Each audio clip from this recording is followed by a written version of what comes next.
Welcome to எடிஸ்பிரிண்ட் academy. So நம்ம already polity class 2 class பார்த்துருந்தோம் இல்லையா? ஸோ 2 டாபிக் முடிச்சாச்சு, preamble and then salient features of Indian constitution. ஒருவேளை அதெல்லாம் பார்க்கல அப்படின்னா அந்த 4 வீடியோவுமே பார்த்துட்டு வந்துருக்கேன். ஏன்னா உங்களுக்கு பார்ட் 1 பார்ட் 2 அப்படின்னு தான் போட்டுருப்போம் 2 வீடியோவுமே. ஸோ 4 வீடியோ பார்த்துட்டு அதுக்கப்புறம் என்ன பண்ணுங்க, இந்த டாபிக் வாங்க. ஓகேவா? ஸோ ஓகே, ஸோ இன்னைக்கு என்ன டாபிக் பார்க்க போறோம் அப்படின்னா union and it's territories. Union and it's territories. So இதான் நம்ம என்ன படிப்போம், ஷெட்யூல்ல சாரி பார்ட் 1 படிப்போம் இல்லையா? ஸோ பார்ட் 1 அப்படின்றது எந்த ஆர்டிகல் இருந்து எந்த ஆர்டிகல்? ஆர்டிகல் 1ல இருந்து ஆர்டிகல் 4 வரைக்கும் உங்களுக்கு என்னதான் இருக்கும், யூனியன் அண்ட் இட்ஸ் டெரிட்டரிஸ் தான் இருக்கு. ஓகேவா? ஸோ என்ன யூனியன் அண்ட் இட்ஸ் டெரிட்டரிஸ்னா என்ன, ஃபர்ஸ்ட் அந்த நேமுக்கான மீனிங் என்ன அப்படின்றத பார்த்துட்டு அடுத்தது போகலாம். ஓகேவா? ஸோ ஃபர்ஸ்ட் யூனியன் அப்படின்றது இந்த இடத்துல என்ன மீன் பண்ணியிருக்காங்க அப்படின்னா ஸ்டேட். ஓகேவா? யூனியன் அப்படின்னா state. State which is nothing but government. ஓகேவா? ஸோ யூனியன் அப்படின்றது கவர்மெண்டோட எல்லை பரப்பு. அண்ட் இட்ஸ் டெரிட்டரிஸ் அப்படின்னா, டெரிட்டரிஸ் அப்படின்னா என்ன, எல்லை. ஓகேவா? ஸோ அப்போ எந்தெந்த டெரிட்டரிஸ் பத்திலாம் இவங்க பேசியிருக்காங்க அப்படின்னா state, union territories, UTs and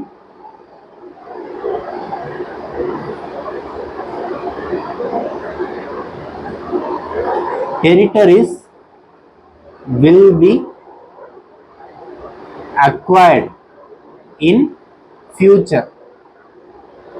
அதாவது இன்னுமே வருங்காலத்துல நம்ம ஏதாவது ஒரு டெரிட்டரி வந்து நம்ம அக்வயர் பண்றோம், இல்லாட்டி ஏதோ ஒரு இடத்த நம்ம உள்ள சேர்க்கிறோம் அப்படின்னா அந்த டெரிட்டரியுமே என்ன பண்றாங்க, இந்த ஆர்டிகல் எல்லாம் பொருந்தும் அப்படின்றத சொல்லியிருக்காங்க. ஓகேவா? ஸோ அப்ப யூனியன் அப்படின்னா ஸ்டேட்ன்றது ஸ்டேட் மென்ஷன் ஆயிருக்கு. அண்ட் டெரிட்டரி அப்படின்றது ஸ்டேட் டெரிட்டரி, யூனியன் டெரிட்டரி, இன்னும் வருங்காலத்துல நம்ம என்ன மாதிரியான டெரிட்டரி எல்லாம் உள்ளடக்க போறோமோ அது எல்லாத்தையுமே சேர்த்து வர்றதுதான் எனக்கு என்ன, இந்த யூனியன் அண்ட் இட்ஸ் டெரிட்டரிஸ் பார்ட்ல நம்ம பார்க்கணும். ஓகேவா? ஸோ நம்ம ஆல்ரெடி பார்த்தாச்சு ஆர்டிகல் 1ல இருந்து 4 வரைக்கும் இருக்குன்றது. பிலிம்ஸ்லயுமே இந்த ஆர்டிகல் 1னா என்ன, 2னா என்ன, 3னா என்ன, 4னா என்ன படிச்சிருப்பீங்க. ஓகேவா? இன்னும் டீப்பர் சென்ஸ்ல இங்க படிச்சா போகும். ஓகேவா? So first thing article 1. ஓகேவா? ஸோ ஆர்டிகல் 1 பிலிம்ஸ்ல நம்ம என்ன படிச்சிருப்போம், இந்தியா அப்படின்னா என்னன்னு அர்த்தம், பாரத் அப்படின்னு அர்த்தம். இந்தியா அப்படின்னா பாரத் அப்படின்னு அர்த்தம். அப்ப இந்தியாவுக்கு இந்தியான்ற நேமும் இருக்கு, பாரத்ன்ற நேமும் இருக்கு அப்படின்னு சொல்லுவாங்க. ஓகேவா? இதனால இந்தியா அப்படின்றதுக்கான வேர்டுக்கான மீனிங் எதான் குறிக்குதான், பாரத் தான் குறிக்குது அப்படின்ற மாதிரி அதை மென்ஷன் பண்ணியிருக்காங்க. சோ எதனால இந்த 2 பேர் அப்படின்னா, நமக்கு சுதந்திரம் அப்படின்றது 1947ல கிடைக்குது. ஸோ கிடைச்ச பிறகு வந்து இது முன்னாடி வரைக்குமே நம்மளுடைய டெரிட்டரி, நம்மளுடைய நிலப்பரப்பை வந்து எப்படி எல்லாருமே ஐடென்டிஃபை பண்ணிட்டு இருந்தாங்க அப்படின்னா இந்தியா அப்படின்ற நேம் தான் ஐடென்டிஃபை பண்ணிட்டு இருந்தாங்க. ஸோ பிரிட்டிஷ் வந்து அவங்களுடைய அபிஷியல் ரெக்கார்ட்ல நம்மளுடைய லேண்டுக்கான ஒரு நேமா பார்க்கப்பட்டது என்னதான், இந்தியான்ற நேம் தான். ஓகேவா? ஸோ ஆனா நிறைய ஹிஸ்டோரியன்ஸும் சரி, நிறைய வந்து லீடர்ஸுமே என்ன ஆசைப்பட்டாங்க அப்படின்னா பாரத் அப்படின்ற நேம் தான் நம்மளுடைய லிட்ரேச்சர்லாம் சொல்லப்பட்டிருக்கு. மகாபாரதமா இருக்கட்டும், இல்லாட்டி ராமாயண கதைகள்லாம் பாரதம் அப்படின்ற வார்த்தை தான் யூஸ் பண்ணிட்டு இருக்கோம். அப்போ நம்மளுடைய உண்மையான பேர்ல போயிடுவோம், நம்மளுடைய லிட்ரேச்சர் சொல்ற மாதிரியான பேர்ல போயிடுவோம் அப்படின்றத எல்லாருமே ஆசைப்பட்டாங்க. பட் இது எங்க வந்து டிஃபிகல்ட்டா மாறினுச்சு அப்படின்னா, இந்த பாரத்ன்ற நேம் வந்து யுனானிமஸா த்ரூ அவுட் த கண்ட்ரி வந்து ஒத்துக்கிட்டாங்களான்னு கேட்டா கிடையாது. ஸோ அதிலுமே என்ன வருது, நார்த் இந்தியா சவுத் இந்தியாவுக்கு 2 கருத்து வேறுபாடுகள் இருக்கு. ஸோ நார்த் இந்தியன்ஸ் வந்து என்ன ஆசைப்பட்டாங்க அப்படின்னா, நார்த் இந்தியன்ஸ் மீன்ஸ் எல்லாருமே இல்ல, சில தலைவர்கள். ஓகேவா? ஸோ அவங்க என்ன ஆசைப்பட்டாங்க, பாரத் அப்படின்ற நேம் வரணும் அப்படின்றத ஆசைப்பட்டாங்க. பட் சவுத் இந்தியன்ஸ் என்ன சொன்னாங்க அப்படின்னா, நம்ம வந்து இந்தியான்ற நேம்ல போயிடுவோம். ஏன்னா பாரத் அப்படின்றது எனக்கு என்னவா இருக்கு, ஒரு ஹிந்தி நேமா இருக்கு, ஒரு சான்ஸ்கிரிட் நேமா இருக்கு. ஸோ அது அந்த மொழியை வந்து நீங்க எங்க மேல திணிக்கிற மாதிரி இருக்கு. ஸோ அதனால நம்ம இது வரைக்கும் நம்ம என்ன ஃபாலோ பண்ணிட்டு இருந்தோமோ அதே நம்ம என்ன பண்ணலாம், இனிமேல் ஃபாலோ பண்ணலாம் அப்படின்றத சவுத் இந்தியா சைட்ல இருந்து சொல்லப்பட்டு. ஓகேவா? ஸோ அப்போ இந்த 2 கருத்து வேறுபாடுகள் இருந்ததுனால எங்க மறுபடியும் பிரிவினைவாதம் வந்துருமோ, நார்த் சவுத் பிரிவினைவாதம் வந்துருமோ அப்படின்ற பயம் இல்லை. ஏன்னா அப்பதான் ஒரு பிரிவினையை சந்திச்சிருக்கும். ஓகேவா? இந்தியா பாகிஸ்தான் அப்படின்றது 2ஆ பிரிஞ்சிருது. ஓகேவா? சோ மறுபடியும் நார்த் இந்தியா சவுத் இந்தியா அப்படின்றது 2ஆ பிரிஞ்சிருமோ அப்படின்ற பயம் எல்லாருக்குமே இருக்குது, கான்ஸ்டிடியூஷனல் மேக்கர்ஸ்க்கும் இருக்குது. சோ அதை சால்வ் பண்றதுக்காக உருவாக்கப்பட்டதா இந்த ஆர்டிகல் 1 அப்படின்னு. சோ ஆர்டிகல் 1ல உங்களுக்கு ஃபர்ஸ்ட் கிளாஸ்ல என்னதான் வச்சிருப்பாங்க, இந்தியா அப்படின்ற நேமுக்கான அர்த்தம் பாரத் அப்படின்றது. சோ அப்போ நம்ம பாரத்ன்ற நேமும் யூஸ் பண்ணிக்கலாம், இந்தியான்ற நேமும் யூஸ் பண்ணிக்கலாம் அப்படின்றதுதான் இது இந்த ஆர்டிகலோட சாராம்சம். ஓகேவா? லேட்டஸ்டா பாத்தீங்க அப்படின்னா G20 சமிட்ல இந்தியான்ற நேமுக்கு பதிலாக பாரத்ன்ற நேமை போட்டு பிரைம் மினிஸ்டர் மோடி அவர்கள் வந்து ரெப்ரசென்ட் பண்ணி இருந்தாங்க அப்படின்ற ஒரு இஷ்யூ கிளம்புச்சு. ஓகேவா? ஸோ அப்போ அது கான்ஸ்டிடியூஷனுக்கு அகேன்ஸ்டா அவர் பண்ணாரான்னு கேட்டா கிடையாது. ஓகேவா? எனிவே உங்களுக்கு வந்து இந்தியான்ற நேமுக்கு என்னமோ இருக்கு, பாரத்ன்ற மீனிங்கும் இருக்கு. அது நம்மளுடைய ஆர்டிகல் 1லயுமே சொல்லப்பட்டிருக்கு. அப்படிங்கும் போது அவரு பாரத்ன்னு சொல்லி ஒரு இந்தியாவை ரெப்ரசென்ட் பண்ணிட்டு போய் உட்கார்ந்து இருக்கிறதுல எந்த ஒரு தப்பும் இல்ல, இட்ஸ் அகேன்ஸ்ட் கான்ஸ்டியூஷன் கிடையாது அப்படின்றத யார் சொல்லியிருந்தா? சுப்ரீம் கோர்ட் சொல்லியிருந்தாங்க. ஓகேவா? சோ இன்னொன்னு என்ன அப்படின்னா, இந்தியான்ற நேம மாத்த சொல்லி நிறைய பெட்டிஷன்ஸ் அண்ட் கேசஸ் வந்து ஃபைல் பண்ணிட்டே இருந்தாங்க. ஓகேவா? சோ பட் சுப்ரீம் கோர்ட் என்ன பண்ண ஆரம்பிச்சாங்க அப்படின்னா, இதை விட நிறைய பெண்டிங் கேஸ் எங்களுக்கு இருக்கு. ஸோ அப்போ இதை நாங்க வந்து பிரதானமான கேஸை எங்களால் எடுத்துட்டு போக முடியாது, இது எங்க கோர்ட்டோட டைமை நீங்க வேஸ்ட் பண்ற மாதிரி தான் இருக்குன்னு சொல்லிட்டு பெட்டிஷன்ஸ் போட்டு நிறைய பேருக்கு என்ன பண்ணிருக்காங்க, பெனால்ட்டியுமே போட்டிருக்காங்க. ஓகேவா? ஸோ அப்போ ஆர்டிகல் 1ன்றது இந்தியா அப்படின்னா பாரத். சால்வா? ஸோ ஆர்டிகல் 1லயே கிளாஸ் 2, கிளாஸ் 1ன்றது இந்தியா அப்படின்னா பாரத் அப்படின்றத பார்த்தாச்சு. ஸோ கிளாஸ் 1லயே இன்னொரு டாபிக் இருக்கு. ஸோ கிளாஸ் 1ல நம்ம என்ன பண்ணுவோம் அப்படின்னா, அம்பேத்கர் இந்தியா அப்படின்றது it's a union of state அப்படின்றது மென்ஷன் பண்ணியிருந்தார். ஓகேவா? அம்பேத்கர் இந்தியா அப்படின்றது என்ன? Union of states. So union of ஸ்டேட்ஸ்னா என்ன? மாகாணங்களின் ஒன்றிணைவு. ஓகேவா? ஸோ மாகாணங்களின் ஒன்றிணைவை தான் நம்ம என்ன சொல்லுவோம், யூனியன் ஆஃப் ஸ்டேட்ஸ் அப்படின்றத சொல்லுவோம். ஓகேவா? ஸோ எதனால யூனியன் ஆஃப் ஸ்டேட்ன்றதுக்கான டெஃபினிஷனுமே என்ன பண்ணியிருக்காரு, அதுக்கான ரீசனுமே அம்பேத்கர் கொடுத்திருக்காரு. ஸோ அது என்ன டெஃபினிஷன் அப்படின்னா, எக்ஸாம்பிளுக்கு இப்போ அமெரிக்காவை எடுத்துக்கும். ஸோ அமெரிக்கால இப்போ ஒரு மொத்தம் 50 ஸ்டேட் இருக்கு. ஓகேவா? ஸோ அந்த 50 ஸ்டேட்டுமே வந்து ஆரம்பத்திலேருந்து ஒன்னாவே இருந்து அமெரிக்காவா மாறிச்சான்னு கேட்டால் கிடையாது. ஸோ 50 ஸ்டேட் வந்து தனித்தனியா இருந்தது, தனித்தனி நாடுகளா இருந்தது. ஸோ பொலிட்டிக்கல் ரீசனுக்காகவும் எக்கனாமிக்கல் ரீசனுக்காகவும் என்ன பண்ணாங்க அப்படின்னா, அந்த 50 ஸ்டேட்டுமே ஒன்று சேர்ந்து நம்ம ஒரு கண்ட்ரியா ஃபார்ம் ஆகலாம் அப்படின்றத நினைச்சாங்க. ஸோ அப்போ அமெரிக்கா அப்படின்றது எப்படி உருவானதுன்னா, பல மாகாணங்களோட ஒன்றிணைவுள்ளதா என்ன உருவானது, அமெரிக்கா அப்படின்றது உருவானது. ஓகேவா? ஸோ அப்போ இது ஒரு ஸ்டேட் அப்படின்னா இவங்க எல்லாருமே சேர்ந்துதான் எதை ஃபார்ம் பண்ணாங்க, அமெரிக்கா அப்படின்ற நாடை ஃபார்ம் பண்ணாங்க. ஓகேவா? ஸோ அப்போ 4 கண்ட்ரி இருக்குன்னா 4மே சேர்ந்ததுனால உருவானதுதான் என்ன, அமெரிக்கா. ஓகேவா? ஸோ அப்போ அமெரிக்காவை தான் நம்ம என்ன சொல்லுவோம் அப்படின்னா, யுனைடெட் நேஷன்ஸ் ஆஃப் அமெரிக்கா அப்படி சொல்லுவாங்க. United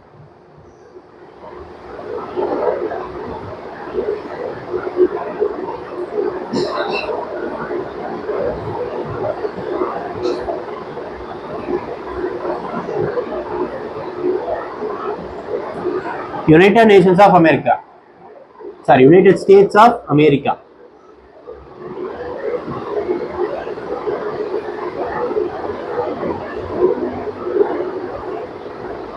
United States of America. So அதுக்கு என்ன மீனிங், பல ஸ்டேட்ஸ் எல்லாமே ஒன்று சேர்ந்துதான் என்ன இதை ஃபார்ம் பண்ணிருக்கு, அமெரிக்கா அப்படின்ற நாடை ஃபார்ம் பண்ணிருக்கு. ஓகேவா? ஸோ பல நாடுகள் அப்படிங்கும் போது எனக்கு யுனைடெட் ஸ்டேட்ஸ், அப்ப பல நாடு என்ன பண்ணுது, நம்ம எல்லாருமே சேர்ந்து ஒரே நாடா மாறலாம், யுனைடெடா மாறலாம் அப்படின்ற ஒரு கோட்பாடை சொல்லுது. அந்த கோட்பாடை ஃபாலோ பண்ணி தான் எது ஃபார்ம் ஆயிருக்கு, அமெரிக்கா அப்படின்ற நாடு ஃபார்ம் ஆயிருக்கு அப்படின்றத நம்ம சொல்லுவோம். ஓகேவா? ஸோ இதே இந்தியா அப்படின்ற நாடு என்னவா இருந்தது அப்படின்னா, India it's a union of state, மாகாணங்களின் ஒன்றிணைவுன்னு பார்த்துட்டோமா. ஸோ அப்போ மாகாணங்களின் ஒன்றிணைவு அப்படின்னா ஸ்டேட்ஸ் எல்லாமே சேர்ந்து, அமெரிக்கா கேஸ்ல ஸ்டேட்ஸ் எல்லாமே சேர்ந்துதான் எதை ஃபார்ம் பண்ணிருக்கு, அமெரிக்காவை ஃபார்ம் பண்ணிருக்கு. கரெக்டு தான். ஓகேவா? ஸோ இப்போ நிறைய ஸ்டேட் இருக்கு, லாஸ் ஏஞ்சல்னு ஒன்று இருக்கு, இதே சான் பிரான்சிஸ்கோ அப்படின்ற ஒரு ஸ்டேட் இருக்கு அப்படின்னா இந்த எல்லா ஸ்டேட்டும் சேர்ந்து தான் எதை ஃபார்ம் பண்ணிருக்கு, அமெரிக்காவை ஃபார்ம் பண்ணிருக்கு. பட் இந்தியாவோட கேஸை எடுத்துக்கிட்டீங்க அப்படின்னா எல்லா ஸ்டேட்டும் சேர்ந்து தான் இந்தியாவை ஃபார்ம் பண்ணுதா, கிடையாது. ஆல்ரெடி எது எக்ஸிஸ்ட் ஆயிருந்திருக்கு, இந்தியா அப்படின்ற நேஷன் எக்ஸிஸ்ட் ஆயிருந்திருக்கு. அந்த எக்ஸிஸ்ட் ஆன ஸ்டேட்ல இருந்து பிரிஞ்சு போனதுதான் என்ன, மற்ற ஸ்டேட்ஸ். ஸோ இந்தியா அப்படின்ற நேம் ஆல்ரெடி வந்துடுச்சு, பட் அதுல இருந்து பிரிஞ்சு வந்ததுன்னு சொல்ல முடியாது, அதுல இருந்து டிவைட் ஆகி வந்ததுதான் என்ன, மற்ற ஸ்டேட்ஸ் நம்ம சொல்லலாம். அமெரிக்காவுடைய கான்ட்ரிபியூஷன், அமெரிக்காவுடைய அதே விஷயம் எங்க ஃபாலோ ஆகாது, இந்தியால ஃபாலோ ஆகாது. ஏன்னா அமெரிக்காவோட கேஸ்ல நடந்தது வேற, இந்தியாவோட கேஸ்ல நேஷனா இருந்ததை பொலிட்டிக்கல் ரீசன்காக நம்ம என்ன பண்ணோம், ஸ்டேட்ஸா பிரிச்சுக்கிட்டோம் அப்படின்றதுதான் உண்மை. கரெக்டா? ஸோ அப்போ ஃபர்ஸ்ட்ல இருந்து எனக்கு இந்தியான்ற நாடு இருந்தது, அதுல இருந்து பிரிஞ்சு இப்ப எத்தனை ஸ்டேட் இருக்கு, 28 ஸ்டேட் அப்படின்றது இருக்கு. ஸோ இது அமெரிக்கா கேஸ்ல நடந்தது, இது இந்தியாவோட கேஸ்ல நடந்தது. அதனாலதான் இந்தியா அப்படின்றத யூனியன் ஆஃப் ஸ்டேட்ஸ் அப்படின்னு சொல்லுவோம், அமெரிக்காவை யுனைடெட் ஸ்டேட்ஸ் ஆஃப் அமெரிக்கா அப்படின்றத நம்ம சொல்லுவோம். Union of states and United Nations, United States, இது ரெண்டுத்துக்கான வித்தியாசம் இது. ஸோ இதை இன்னும் நம்ம கிளியரா படிக்கணும் அப்படின்னா நம்ம வந்து சேலியன் ஃபியூச்சர்ஸ்ல பார்த்தோம் இல்லையா.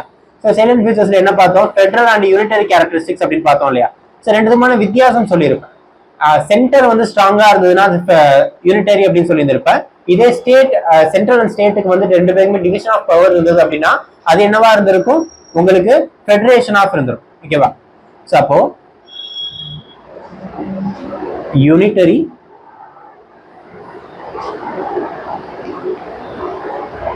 ஃபெடரேஷன்,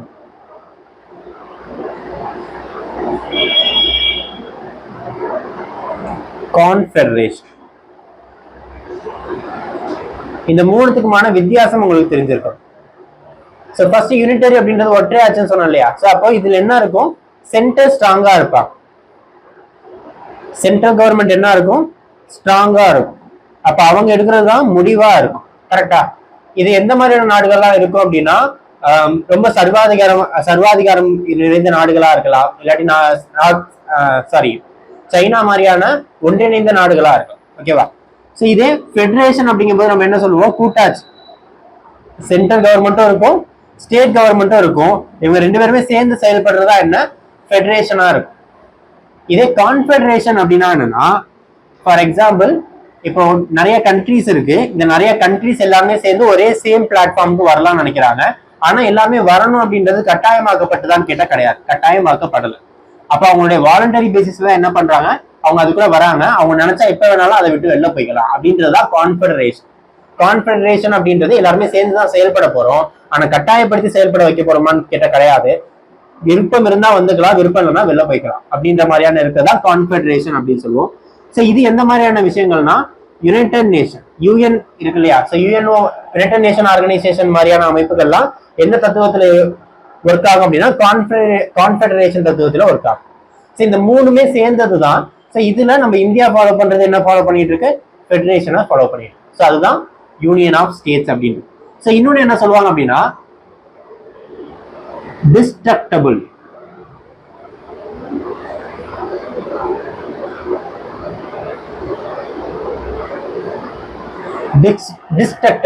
டிஸ்ட்ரக்டபிள் அப்படின்னா அழிக்கக்கூடிய அர்த்தம்.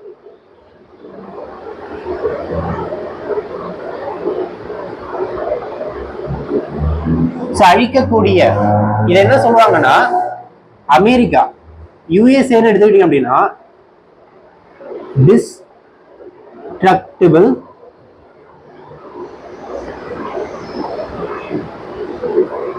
Nation with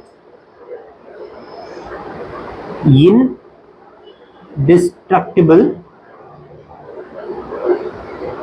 states. இதுக்கு என்ன அர்த்தம் அப்படின்னா, டிஸ்ட்ரக்டிவ்னா என்ன சொல்லிட்டா அழிக்கக்கூடிய, இன்டெஸ்ட்ரக்டிவ்னா அழிக்க முடியாது. அப்போ ஸ்டேட்ஸ் எல்லாருமே நினைச்சா என்ன பண்ணலாம், இது அமெரிக்கா விட்டு பிரிஞ்சு போகலாம். அப்ப அமெரிக்கா அப்படின்ற நாடு என்னவாயிடும், நிலக்குலைஞ்சு போயிடும். ஓகேவா. அமெரிக்கான்ற நாடு இல்லாம போயிடும். ஓகேவா. ஸோ அப்போ ஸ்டேட்ஸ் நினைச்சா எதை அழிக்கலாம், கண்ட்ரியை அழிக்கலாம், நேஷனை அழிக்கலாம். ஆனா சென்ட்ரல் கவர்மெண்ட் நினைச்சா ஸ்டேட்ஸ் அழிக்க முடியுமான்னு கேட்டா கிடையாது. ஸோ அதுதான் destructible nation with indestructible union அப்படின்றது. ஸோ இதே இந்தியாவுக்கு அப்படியே ரோல் ரிவர்ஸா மாறும். ஸோ இந்தியான்னு எடுத்துக்கிட்டோம் அப்படின்னா indestructible union with destructible states. ஓகேவா. இந்த ரெண்டு விஷயத்தையுமே நோட் பண்ணி வச்சுக்கோங்க. இது ஏன்றதுக்கான ரீசன் நம்ம எங்க பார்ப்போம்னா ஆர்டிகல் 3ல பார்ப்போம். இப்போதைக்கு இதை மட்டும் நோட் பண்ணி வச்சுக்கோங்க. ஓகே. ஸோ நெக்ஸ்ட் நம்ம எங்க போறோம் அப்படின்னா கிளாஸ் 2. ஸோ இது வரைக்கும் நம்ம பார்த்தது தான் பார்த்துருக்கோம். ஆர்டிகல் 1 கிளாஸ் 1 தான் பார்த்துருக்கோம். ஸோ நெக்ஸ்ட் நம்ம பார்க்க போறது கிளாஸ் 2. ஸோ கிளாஸ் 2ல என்ன சொல்லுவாங்க அப்படின்னா, name of the states. Name of the states. So மாநிலங்களின் பெயர்கள் இருக்கு இல்லையா. ஸோ அதை பத்தி தான் என்ன ஆர்டிகல் 1 கிளாஸ் 2 சொல்லும். ஸோ இதே தான் எதுலையுமே மென்ஷன் ஆயிருக்குன்னா ஷெட்யூல் 1லயுமே மென்ஷன் ஆயிருக்கு. ஸோ ஷெட்யூல் 1லயுமே எதை பத்தி மென்ஷன் பண்ணிருப்பாங்க, இந்த நேம் ஆஃப் த ஸ்டேட்ஸ் பத்தி தான் மென்ஷன் பண்ணிருப்பாங்க. அப்போ இந்தியாவில் எத்தனை ஸ்டேட்ஸ் இருக்கு, அதோட நேம்ஸ் என்ன, எவ்வளவு சிட்டிஸ் இருக்கு அதோட நேம்ஸ் என்ன, எத்தனை யூடிஸ் இருக்கு அதோட நேம்ஸ் என்ன அப்படின்ற எல்லா நேமுக்கான கம்ப்ளீட் கேட்டகரி எங்க தான் இருக்கும்? இந்த ஆர்டிகல் 1 கிளாஸ் 2ல தான் இருக்கும். Okay, so next article 3, sorry article 1 class 3.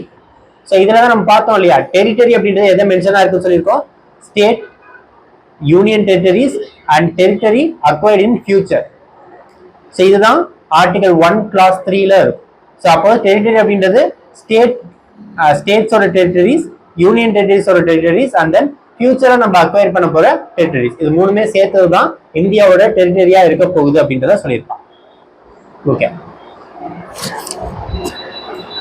So next நம்ம பார்க்க போறது ஆர்டிகல் 2. ஸோ ஆர்டிகல் 2 என்னன்னா,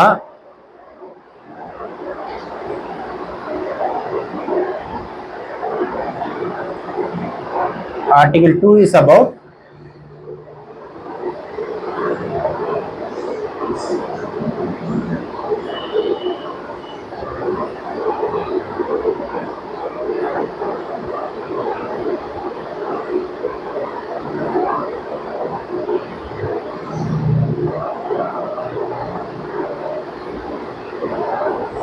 so Article 2 na addition or adoption of non-existing territories or states. ஓகேவா? ஸோ நான் எக்ஸிஸ்டிங் இதுதான் இங்க கீவேர்ட். ஓகேவா? ஸோ நான் எக்ஸிஸ்டிங் அப்படின்னா இதுக்கு முன்னாடி இந்தியாவுடைய எல்லை பரப்புக்குள்ள இல்லாத ஒரு நிலப்பரப்பை இந்தியாவுக்குள்ள சேர்க்கணும் அப்படின்னா அது பேர் தான் என்ன? நான் எக்ஸிஸ்டிங் ஸ்டேட்னு சொல்லுவோம். ஃபார் எக்ஸாம்பிள் நம்ம பாண்டிச்சேரி அப்படின்றது சுதந்திரம் அடைஞ்ச போது இந்தியாவோட டெரிட்டரியா இருந்தது கிடையாது. கோவா இந்தியாவோட டெரிட்டரியா இருந்தது கிடையாது. ஆனா காலப்போக்கில் நம்ம என்ன பண்ணோம்? அது எல்லாமே இந்தியாவுக்குள்ள சேர்த்துக்கிட்டோம். அப்போ இதுக்கு முன்னாடி இந்தியாவோட டெரிட்டரியா இல்லாத ஒரு விஷயத்த இந்தியாவுக்குள்ள ஆட் பண்றோம் இல்லையா, அதை எப்படி ஆட் பண்ணணும் அப்படின்னு சொல்றதுதான் ஆர்டிகல் 2. ஓகேவா? ஸோ நான் எக்ஸிஸ்டிங் இது ரொம்ப ரொம்ப முக்கியம். நான் எக்ஸிஸ்டிங் டெரிட்டரிஸ் அப்படின்றது தான். நெக்ஸ்ட் என்ன அப்படின்னா ஆர்டிகல் 3. ஸோ உங்களுடைய எக்ஸாம் பாயிண்ட் ஆஃப் வியூல, பிலிம்ஸ் பாயிண்ட் ஆஃப் வியூலும் சரி, மெயின்ஸ் பாயிண்ட் ஆஃப் வியூல ரொம்ப ரொம்ப முக்கியமான ஆர்டிகலா இருக்கிறது என்னன்னா ஆர்டிகல் 3. ஸோ இதுல என்ன சொல்லியிருப்பாங்க அப்படின்னா ப்ரொசீஜர் டு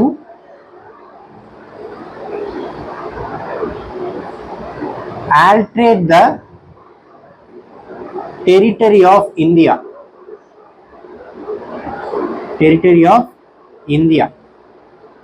So otherwise நம்ம எப்படி எடுத்துக்கலாம் அப்படின்னா எக்ஸிஸ்டிங் டெரிட்டரி.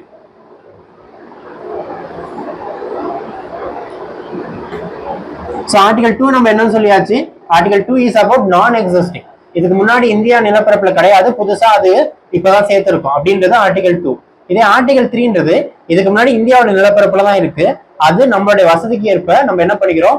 அதை பிரிச்சோ இல்ல நிலங்களை சேர்த்தோ அதை விரிவுபடுத்தியோ நம்ம காட்டுறோம் அப்படின்றதுதான் ஆர்டிகல் 3. அதை எப்படி பண்ணணும் அப்படின்றதுக்கான ப்ரொசீஜர் சொல்றதுதான் என்ன ஆர்டிகல் 3யா இருக்க போகுது.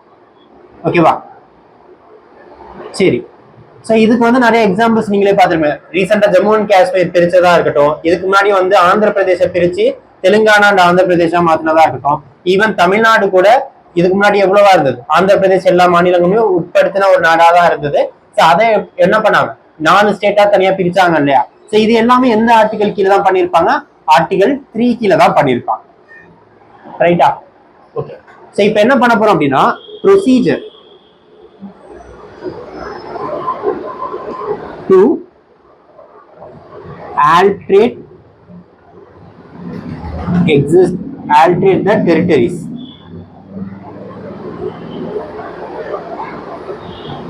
ஸோ இதுக்கான ப்ரொசீஜர் என்ன அப்படின்றத பார்ப்போம். ஸோ ஒரு ஸ்டேட்டை நம்ம வந்து ஆல்டர் பண்ணணும். அப்போ அதுக்கான சில ப்ரொசீஜர் இருக்கும் இல்லையா, கான்ஸ்டியூஷன்ல சொல்லப்பட்ட ப்ரொசீஜர் நம்ம எப்படி ஃபாலோ பண்ணணும் அப்படின்றது தான் இதுல பார்க்கணும். ஃபர்ஸ்ட் திங், ஓகே, ஸோ இது கொஞ்சம் கவனமா கவனிங்க, ஏன்னா இது உங்களுக்கு வந்து அதிகமா கேட்கறதுக்கான வாய்ப்பு இருக்கு. ஃபர்ஸ்ட் திங், ஸோ எந்த ஒரு விஷயத்தை நம்ம அமெண்ட் பண்ணணும், மாற்றி அமைக்கணும் அப்படின்னாலுமே என்ன தேவை? ஒரு பில்ல நம்மளுடைய பார்லிமெண்ட்ல பாஸ் பண்ணணும் அப்படின்றது முக்கியம். கரெக்டா? ஸோ அப்போ இதுக்குமே என்ன தேவை? ஒரு பில் தேவை. ஓகேவா? ஒரு பில்ல நம்ம என்ன பண்ணணும்? பார்லிமெண்ட்ல கொண்டு வரும். ஸோ பார்லிமெண்ட்ல என்ன பண்ணலாம்? பார்லிமெண்ட்ல இதை இன்ட்ரோ பண்ணணும்.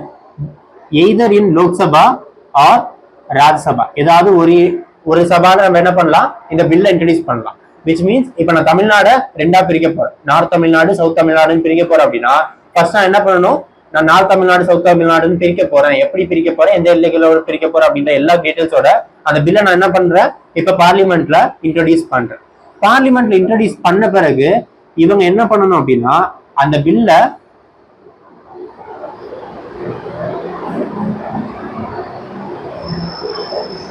சிம்பிள் மெஜாரிட்டியில பாஸ் பண்ணும். ஏன் சிம்பிள் மெஜாரிட்டி, ஸ்பெஷல் மெஜாரிட்டி கிடையாதா அப்படின்னா அங்கதான் யாரு வரா, ஆர்டிகல் 4 வரா. ஆர்டிகல் 4. ஸோ ஆர்டிகல் 4 என்ன அப்படின்னா article 2, article 3. Article 2 and article 3 நான் செயல்படுத்துறதுக்கு, ஆர்டிகல் 2 அண்ட் 3 நான் செயல்படுத்துறதுக்கு எனக்கு எது தேவையில்ல, ஆர்டிகல் 368 தேவை இல்லை அப்படின்னு சொல்றதா என்ன, ஆர்டிகல் 4. ஸோ அதுக்கான எக்ஸாம்பிள் தான் இது. ஸோ ஃபர்ஸ்ட் என்ன சொல்லியிருந்தேன், ஆர்டிகல் 2 ஆர்டிகல் 3 படி நான் என்ன பண்ண போறேன், ஒரு ஸ்டேட்டை ரெண்டா பிரிக்க போறேன். ஃபார் எக்ஸாம்பிள் தமிழ்நாடு நான் நார்த் தமிழ்நாடு சவுத் தமிழ்நாடு பிரிக்க போறேன். அதுக்காக நான் ஒரு பில்லை இன்ட்ரோடியூஸ் பண்றேன்.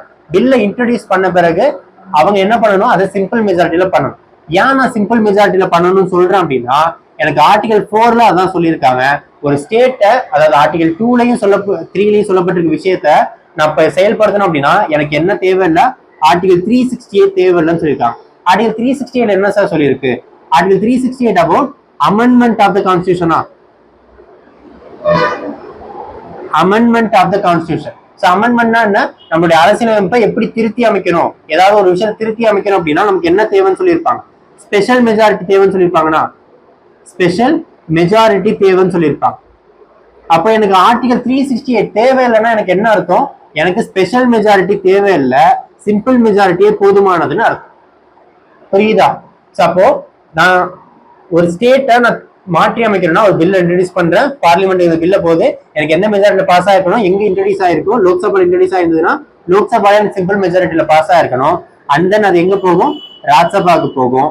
ராஜ்யசபாலையுமே அது என்ன மெஜாரிட்டியில பாஸ் ஆயிருக்கணும், சிம்பிள் மெஜாரிட்டியில பாஸ் ஆயிருக்கணும். ஓகேவா? ஸோ சிம்பிள் மெஜாரிட்டியில பாஸ் ஆன பிறகு பிரசிடென்டோட அசன்ட்டுக்கு போகும். பிரசிடென்ட் அசன்ட் கொடுத்துட்டாரு அப்படின்னா ஸோ அடுத்து அது யார்கிட்ட போகும், லாவா ஃபார்ம் ஆகும். ஸோ அந்த லா என்ன பண்ணுவாங்க அப்படின்னா என்ஃபோர்ஸ் பண்ணுவாங்க, செயல்படுத்த சொல்லிடுவாங்க. ஸோ அப்போ இப்படிதான் என்ன பண்ணணும், ஒரு ஸ்டேட்டை பிரிக்கிறதுக்கான முறை அப்படின்றது சொல்லப்பட்டிருக்கு. ஓகே, ஸோ இதுல இவ்வளவுதான் இருக்கான்னு கேட்டா அங்கதான் டெஸ்ட். என்னன்னா ஒரு பில்லை நீங்க சிம்பிள் மெஜாரிட்டியில பாஸ் பண்ணலாம்னு சொல்லிட்டீங்க, பட் அந்த பில்லை இன்ட்ரோடியூஸ் பண்றதுக்கு பிரசிடென்ட்டோடைய ரெக்கமெண்டேஷன் வேணும் அப்படின்றத சொல்லியிருப்பாங்க. ஸோ இது ரொம்ப ரொம்ப முக்கியம். இது வரைக்கும் உங்களுக்கு கொஸ்டினா இது வந்ததே கிடையாது. அப்ப இது இந்த கொஸ்டின் வரதுக்கான அதிக வாய்ப்புகள் இருக்கு. ஓகேவா? ஸோ ஆர்டிகல் 4 எல்லாமே நோட் பண்ணியிருப்பீங்க. நோட் பண்ணல அப்படின்னா ரிவைண்ட் பண்ணி பாஸ் பண்ணி நோட் பண்ணிக்கோங்க. ஓகே, இந்த பில் என்ன பண்ணியாச்சு, இன்ட்ரோ பண்ணலாம் அப்படின்றது சொல்லியாச்சு. ஸோ இன்ட்ரோ பண்றாங்க அப்படின்னா யாரோட ரெக்கமெண்டேஷன் வேணும், பிரசிடென்ட்டோடைய ரெக்கமெண்டேஷன் அப்படின்றது தேவை. ஓகே, பிரசிடென்ட் இப்ப ரெக்கமெண்ட் பண்ணிட்டாரு, உடனே இன்ட்ரோடியூஸ் பண்ண முடியுமான்னு கேட்டா கிடையாது. பிரசிடென்ட் இந்த பில்லை இன்ட்ரோடியூஸ் பண்றதுக்கு முன்னாடி யாருகிட்ட அனுப்புவார் அப்படின்னா எந்த ஸ்டேட்டை நீங்க பிரிக்கணும்னு நினைக்கிறீங்களோ அந்த ஸ்டேட்டோட ஸ்டேட் லெஜிஸ்லேட்டிவ் அசம்பிளிக்கு அனுப்புவார். கிளியரா? ஸோ என்ன பண்ணுவாரு, பிரசிடென்ட் வந்து இன்ட்ரோடியூஸ் பண்ணலாம்னு சொல்லிட்டாரு அப்படின்னா அதை யாருக்கு அனுப்புவாரு, ஸ்டேட் லெஜிஸ்லேட்டிவ் அசம்பிளிக்கு அனுப்புவார். அப்ப ஸ்டேட் லெஜிஸ்லேட்டிவ் அசம்பிளிக்கு தான் என்ன அவங்களுடைய கன்சிடரேஷனை கேட்கறதுக்காக அனுப்புவாங்க. பட் இங்க என்ன விஷயம் அப்படின்னா ஸ்டேட் லெஜிஸ்லேட்டிவ் அசம்பிளிக்கு அனுப்புறாங்க. ஃபார் எக்ஸாம்பிள் நான் இங்க சொன்னேன் இல்லையா, தமிழ்நாடு ரெண்டா பிரிக்க போறேன்னு சொல்லிட்டேன் இல்லையா, தமிழ்நாடு பிரிக்க போறோம்னா யாரோட ரெக்கமெண்டேஷன் வேணும், பிரசிடென்டோட ரெக்கமெண்டேஷன் வேணும். பிரசிடென்ட் எடுத்தோடனே ரெக்கமெண்ட் பண்ணிடுவாருன்னு கேட்டா கிடையாது. ஃபர்ஸ்ட் எங்க அனுப்புவாரு, தமிழ்நாடு கவர்மெண்ட் கிட்ட அனுப்புவார். தமிழ்நாடு கவர்மெண்ட் என்ன பண்ணணும், அந்த அவரு அனுப்பும் போது என்ன சொல்லுவார், இத்தனை நாளுக்குள்ள நீங்க உங்களுடைய டிசிஷனை சொல்லியிருக்கணும்னு சொல்லிடுவாங்க. ஒருவேளை தமிழ்நாடு கவர்மெண்ட் வந்து எங்களுக்கு பிரிக்கிறதுல சம்மதம் சொல்லிட்டாங்கன்னா பிரிச்சிருவாங்க, இல்ல எங்களுக்கு சம்மதம் சொல்லல அப்படின்னாலுமே பிரிச்சிருவாங்க. அப்படின்னா என்ன அர்த்தம்னா தமிழ்நாடு ஸ்டேட் கவர்மெண்ட் அதாவது state government state legislative assembly சொல்ற விஷயம்ன்றது பிரசிடென்ட் கேட்கணுன்ற அவசியம் கிடையாது, இல்லாட்டி கட்டாயம் கிடையாது. அதுதான் நம்ம என்ன சொல்லுவோம்னா நான் பைண்டிங் இன் நேச்சர்னு சொல்லுவோம். நான் பைண்டிங் இன் நேச்சர். ஓகேவா? ஸ்டேட் லெஜிஸ்லேட்டிவ் அசம்பிளி சொல்றத யார் கேட்கணுன்ற அவசியம் கிடையாது, பிரசிடென்ட் கேட்கணுன்ற அவசியம் கிடையாது, இல்லாட்டி பிரசிடென்ட் கேட்கணுன்ற கட்டாயம் கிடையாது. அப்போ கன்சிடரேஷன் மட்டும் தான் பண்ணுவாங்க, அவங்க டிசிஷன் அப்படின்றது ஃபைனல் ஆக்கப்படாது. அப்போ ஒரு பில் வந்து, அதாவது ஒரு ஸ்டேட்டை மாத்தி அமைக்கணும், ஒரு டெரிட்டரி மாத்தி அமைக்கணும்ன்றதுக்கான பில் வந்து சைன் ஆகணும் அப்படின்னா ஃபர்ஸ்ட் என்ன பண்ணணும், இந்த ஆர்டர் ரொம்ப ரொம்ப முக்கியம். ஃபர்ஸ்ட் எங்க அனுப்புவாங்க, ஸ்டேட் லெஜிஸ்லேட்டிவ் அசம்பிளிக்கு அனுப்புவாங்க. ஸோ அதுக்கப்புறம் அது எங்க போகும், பிரசிடென்டோட ரெக்கமெண்டேஷனுக்கு போகும். பிரசிடென்ட் ரெக்கமெண்டேஷன் ஆன பிறகு அந்த பில் எங்க இன்ட்ரடியூஸ் ஆகும், பார்லிமெண்ட்ல இன்ட்ரடியூஸ் ஆகும். ஸோ பார்லிமெண்ட்ல லோக்சபால ஃபர்ஸ்ட் மெஜாரிட்டியில சைன் பண்ணுவாங்க, அண்ட் தென் ராஜ்யசபாக்கு சைன் பண்ணுவாங்க. ஸோ ராஜ்யசபாலும் போயிடுச்சு அப்படின்னா பிரசிடென்ட் கிட்ட போகும். கடைசியா எங்க போகும்,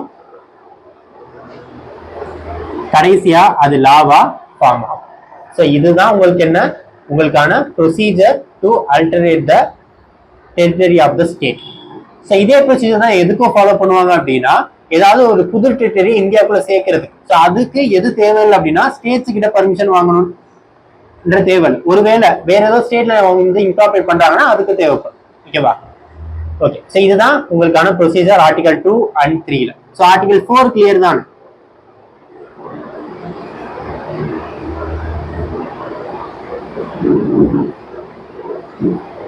ஸோ ஆர்டிகல் 4.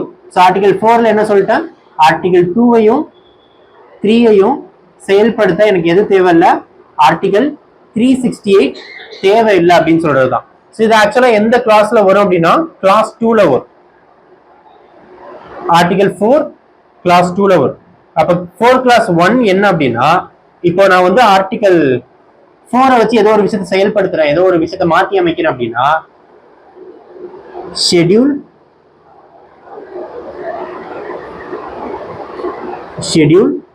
1 and ஷெட்யூல் 4 நான் அமெண்ட் பண்ணணும். ஷெட்யூல் 1 and 4 நான் அமெண்ட் பண்ணணும் அப்படின்றத சொல்லியிருப்பான். ஸோ இது என்ன புரியலையா? ஸோ ஒன்றும் ஃபார் எக்ஸாம்பிள், நான் இப்போ வந்து தமிழ்நாடுன்ற ஸ்டேட், இதுக்கு முன்னாடி என்னவா இருந்தது, மெட்ராஸா இருந்தது. ஸோ மெட்ராஸ் ப்ராவின்சஸ் அப்படின்றது, அதெல்லாம் நம்ம என்னன்னு மாத்திருக்கோம், தமிழ்நாடு அப்படின்னு பெயர் மாற்றம் பண்ணோம் இல்லையா? ஸோ அப்போ பெயர் மாற்றம் பண்ணணும் அப்படின்னா ஷெட்யூல் 1ல என்ன சார் சொல்லியிருக்கோம், ஷெட்யூல் 1ல எந்தெந்த ஸ்டேட் இருக்கு, அந்த ஸ்டேட்ஸ்க்கான நேம் என்னன்றதா ஷெட்யூல் 1ல இருக்க போகுது. ஷெட்யூல் 4ல என்ன இருக்கும், என்னென்ன ஸ்டேட்ஸ் இருக்கு, அந்த ஸ்டேட்ஸ்க்கான ராஜ்யசபா சீட்ஸ்க்கான எண்ணிக்கை என்ன அப்படின்றது ஷெட்யூல் 4 வச்சு தான் டிசைட் பண்ணுவாங்க. கரெக்டா? அப்ப இப்போ தமிழ்நாடு அப்படின்ற ஸ்டேட் இப்போ எனக்கு என்னவா மாறிடுச்சு, ரெண்டா பிரிஞ்சிருச்சுன்னு வைங்க. நார்த் தமிழ்நாடு, சவுத் தமிழ்நாடுன்னு பிரிஞ்சிருச்சு. இதுக்கு முன்னாடி வரைக்கும் தமிழ்நாடோட ராஜ்யசபா சீட்டோட எண்ணிக்கை என்னவா இருந்தது, 18 இருந்தது. அதை எதை வச்சு பிரிச்சிருந்திருப்பாங்க, அந்த தமிழ்நாடுடைய மொத்த மக்கள் தொகை எண்ணிக்கையை வச்சுதான் என்ன பண்ணிருப்பாங்க, அந்த 18 அப்படின்றது பிரிச்சிருப்பாங்க. ஆனா இப்ப தமிழ்நாடு ரெண்டா பிரிஞ்சிட்டதுனால தனித்தனி ரெப்ரசன்டேஷன் கொடுக்கணும் இல்லையா? 18 இருந்தது அப்படின்னா நார்த் தமிழ்நாடுக்கு 9 கொடுக்கணும், சவுத் தமிழ்நாடுக்கு எவ்வளவு கொடுக்கணும், 9 கொடுக்கணும். அப்போ இந்த சேஞ்சஸ் எனக்கு எதையும் பாதிக்கும், ஷெட்யூல் 4ல சொல்லப்பட்டிருக்க விஷயத்தையும் பாதிக்கும். ஓகேவா? ஸோ அப்போ புதுசா ஒரு ஸ்டேட்டை நான் உள்ள சேர்க்கிறனாலோ, இருக்கிற ஸ்டேட்டை நான் 2 3 பிரிக்கிறனாலோ நான் எதையும் அமெண்ட் பண்ணணும், ஷெட்யூல் 1ஐயும் அமெண்ட் பண்ணணும், ஷெட்யூல் 4ஐயும் நான் அமெண்ட் பண்ணணும். இதுதான் என்ன ஆர்டிகல் 4ல சொல்லப்பட்டிருக்க விஷயம். ஆர்டிகல் 4ல 2 கிளாஸ் இருக்கும். ஃபர்ஸ்ட் கிளாஸ் என்ன, நான் ஆர்டிகல் 1 2 3 படி ஒரு விஷயத்தை அமெண்ட் பண்றேன் அப்படின்னா அது நான் எதையுமே சேர்த்து அமெண்ட் பண்ணணும், ஷெட்யூல் 1ஐயும் அமெண்ட் பண்ணணும், ஷெட்யூல் 4ஐயும் நான் அமெண்ட் பண்ணணும். ஓகேவா? ஸோ இதுவே நான் ஆர்டிகல் 2ஐயும் 3ஐயும் செயல்படுத்த எனக்கு எது இருந்தாலே போதும், சிம்பிள் மெஜாரிட்டி இருந்தாலே போதும். ஆர்டிகல் 368 யூஸ் பண்ணி நான் அதை திருத்தம் கொண்டு வரணும்ன்ற அவசியம் எனக்கு கிடையாது அப்படின்றத சொல்லியிருப்பான். ஓகேவா? ஸோ இதுதான் இந்த 4 ஆர்டிகல். இந்த 4 ஆர்டிகல் தெளிவா புரிஞ்சுது அப்படின்னா நல்லா இருக்கும். ஓகேவா? ஸோ ஒருவேளை உங்களுக்கு புரியல அப்படின்னா இன்னொரு வாட்டி இந்த வீடியோ பாருங்க, அப்போ உங்களுக்கு இன்னும் கொஞ்சம் கிளாரிட்டி கிடைக்கும். ஏன்னா ஃபர்ஸ்ட் எடுத்தோடனே நம்ம இவ்வளவு டீட்டெயிலா படிச்சிருக்க மாட்டோம் பிலிம்ஸ்ல. ஸோ மெயின்ஸுக்கும் போது இந்த டீட்டெயில்ஸ் நமக்கு இம்பார்ட்டன்டா இருக்கு. நெக்ஸ்ட் திங், ஓகேவா? ஸோ நெக்ஸ்ட் என்ன, ஃபார்மேஷன் ஆஃப் ஸ்டேட். ரொம்ப ரொம்ப ரொம்ப முக்கியமான topic formation of state. So அப்ப ஸ்டேட்ஸ் வந்து எப்படி உருவானது அப்படின்றதுக்கான இதுதான்.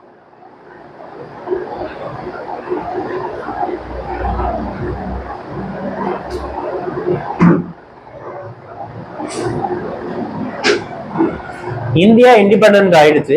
ஸோ இண்டிபெண்டன்ட் ஆன பிறகு ஸ்டேட்ஸ் என்னவா பிரிச்சிருந்தாங்கன்னா 4 கேட்டகரியா பிரிச்சிருந்தாங்க. Part A, B, C and D அப்படின்னு சொல்லிட்டு 4ஆ பிரிச்சிருந்தாங்க. பார்ட் ஏ என்னவா இருந்திருக்கும் அப்படின்னா பிரிட்டிஷோடைய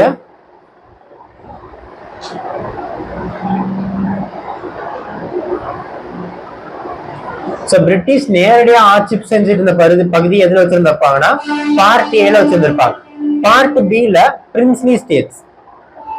பிரின்ஸ்லி ஸ்டேட்ஸ்னா என்ன? ராஜாக்கள்லாம் ஆண்டு இருந்தாங்களா, மைசூர் மகாராஜாவா இருக்கட்டும், இல்ல ஹைதராபாத் நிசாமா இருக்கட்டும், இந்த மாதிரி குறுநில மன்னர்கள்லாம் ஆண்டுகிட்டு இருந்த பகுதியை என்ன சொல்லுவாங்க? பிரின்ஸ்லி ஸ்டேட்ஸ், சுதேச அரசுகள் அப்படின்னு சொல்லுவாங்க தமிழ்ல. சுதேச அரசுகள்லாம் எதுல வச்சிருந்தாங்க? பார்ட் பில வச்சிருந்தாங்க. பார்ட் சில என்ன வச்சிருக்காங்க? Chief commissioner provinces. Chief commissioner provinces.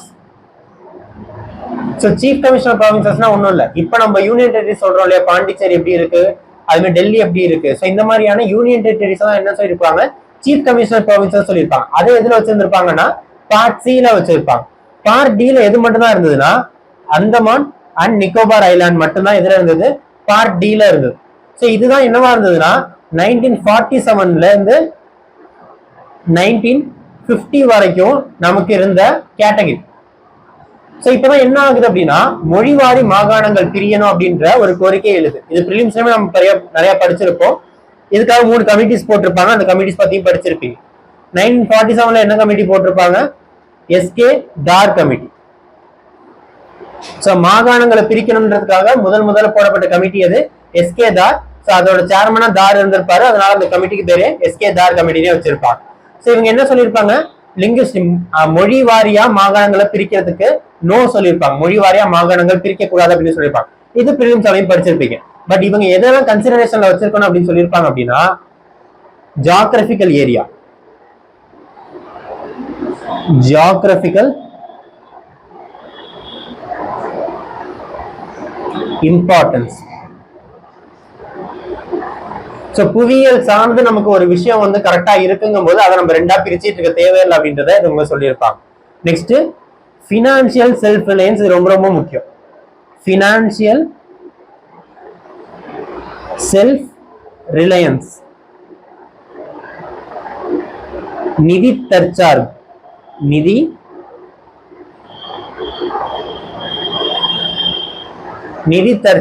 நிதி தற்சார்புனா என்ன?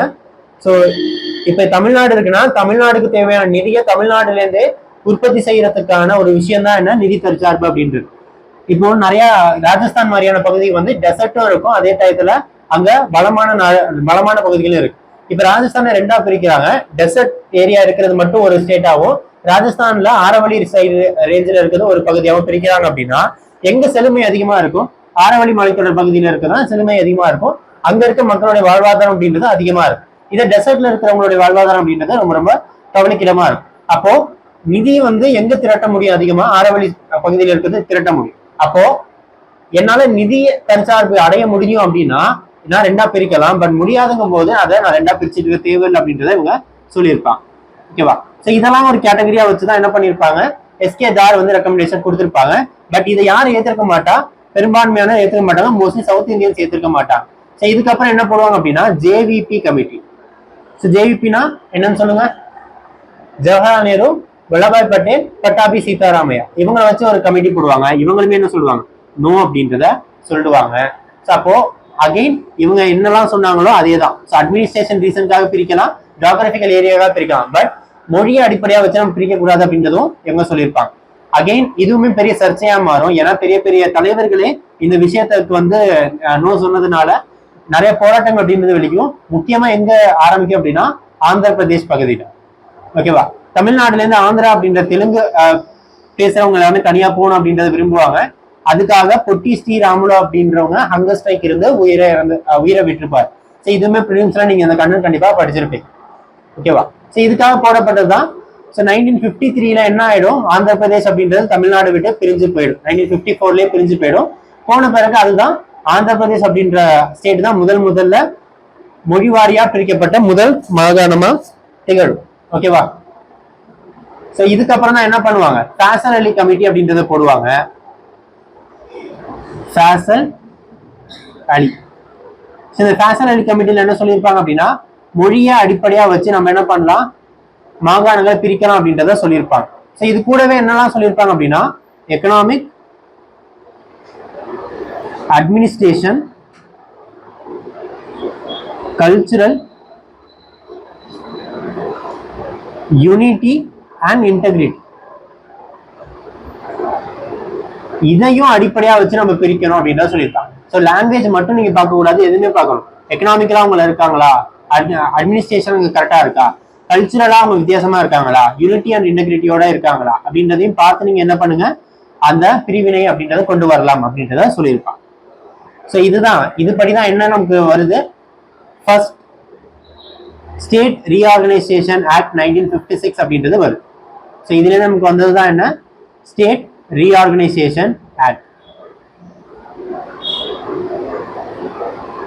State reorganisation act 1956. ஸோ இந்த ஸ்டேட் ரீஆர்கனைசேஷன் ஆக்ட் படி மொத்தம் எத்தனை ஸ்டேட் நமக்கு இருந்தது, மொத்தம் 14 ஸ்டேட்ஸ் இருந்தது, 6 யூனியன் டெரிட்டரிஸ் இருந்தது. ஓகேவா? ஸோ இதுக்கப்புறம் தான் இப்போ நம்மள்ட்ட எவ்வளோ ஸ்டேட்ஸ் இருக்கு, 28 ஸ்டேட்ஸ் இருக்கு, யூனியன் டெரிட்டரிஸ் 8 யூனியன் டெரிட்டரிஸ் இருக்கு. ஸோ இப்போ இது எப்படி எவால்வ் ஆனது அப்படின்றத நம்ம என்ன பார்க்க போறோம், ஃபார்மேஷன் ஆஃப் ஸ்டேட்ஸ் அப்படின்ற டாபிக்ல பார்க்க போறோம். ஓகே, ஸோ லாஸ்ட் கிளாஸ்ல என்ன பார்த்துருந்தோம் அப்படின்னா உங்களுக்கு வந்து எப்படி ஆர்டிகல் 1னா என்ன, 2னா என்ன, 3னா என்ன, 4னா என்ன அப்படின்னு பார்த்தோம் இல்லையா. அப்போ அது ரிலேட்டடா நம்ம என்னென்ன கமிட்டிஸ் வந்து போட்டாங்க, அந்த கமிட்டிஸ்ல இருந்து ஃபர்ஸ்ட் எந்த ஸ்டேட் ஃபார்ம் ஆனது அப்படின்றத பார்த்தோம். ஸோ இதுக்கப்புறம் பார்க்க போறது ஃபார்மேஷன் ஆஃப் ஸ்டேட், எப்படி மாநிலங்கள் உருவானது அப்படின்றத தான் பார்க்க போறோம். நம்ம ஆல்ரெடி சொன்ன மாதிரி பொட்டி ஸ்ரீராமுலு அப்படின்றது ஹங்கர் ஸ்ட்ரைக்ல இருக்கிறாரு. அதனால என்ன பண்ணாங்க அப்படின்னா மொழி வாரியா மாகாணங்கள் பிரிக்கிறதுல முதல் மொழிவாரி மாகாணமா மாறினது ஆந்திர பிரதேஷ் மாறி இருக்கு. ஓகேவா? ஸோ அப்போ 1953ல என்ன ஆயிடுச்சு அப்படின்னா ஆந்திர பிரதேஷ் அப்படின்றது தமிழ்நாட்டை விட்டு பிரிஞ்சு போயிருக்கு. ஆந்திர பிரதேஷ் 1953ல. இதுக்கப்புறம் என்ன ஆகும் அப்படின்னா எங்களுக்கு மொழிவாரி மாகாணம் வேணும் அப்படின்ற கோரிக்கை நாடு முழுக்க பெருசாக ஆரம்பிச்சிடும். இதுக்காக தான் என்ன பண்ணிருப்பாங்க, ஃபேசல் அலி கமிட்டி அப்படின்றத போட்டிருப்பாங்க. அந்த ஃபேசல் அலி கமிட்டியோட ரெக்கமெண்டேஷன் படி தான் ஸ்டேட் ரீஆர்கனைசேஷன் ஆக்ட் 1956 அப்படின்றத போட்டிருப்பாங்க. ஓகேவா? ஸோ அப்போ 1953ல நம்மளோட இந்தியாவோட பொலிட்டிக்கல் மேப் இப்படிதான் இருந்திருக்கும்.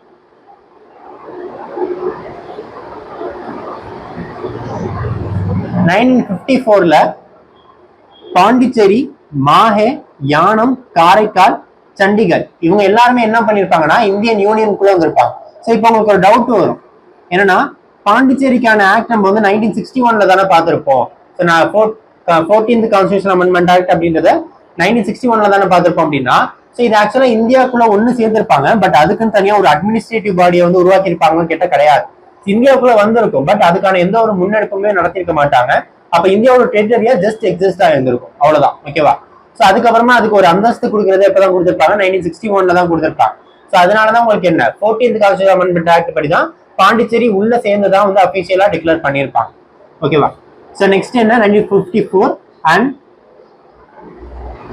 1956ல என்ன நடந்தது, ஸ்டேட் ரீஆர்கனைசேஷன் ஆக்ட் அப்படின்றத பார்த்தோம் இல்லையா. ஸோ ஸ்டேட் ரீஆர்கனைசேஷன் ஆக்ட் படி நமக்கு மொத்தம் 14 ஸ்டேட்ஸ் அப்படின்றது உருவாயிருக்கு. ஸோ என்னென்ன ஸ்டேட்னு பார்த்துலாமா, தமிழ்நாடு, கேரளா, கர்நாடகா, ஆந்திர பிரதேஷ், குஜராத் அண்ட் மகாராஷ்டிரா. இது ரெண்டுமே என்ன சொல்லியிருப்பாங்க, பாம்பே ப்ராவின்சஸ் அப்படின்றத சொல்லியிருப்பாங்க. ஒடிசா, மத்திய பிரதேஷ், பீகார், வெஸ்ட் பெங்கால், அசாம், மணிப்பூர்,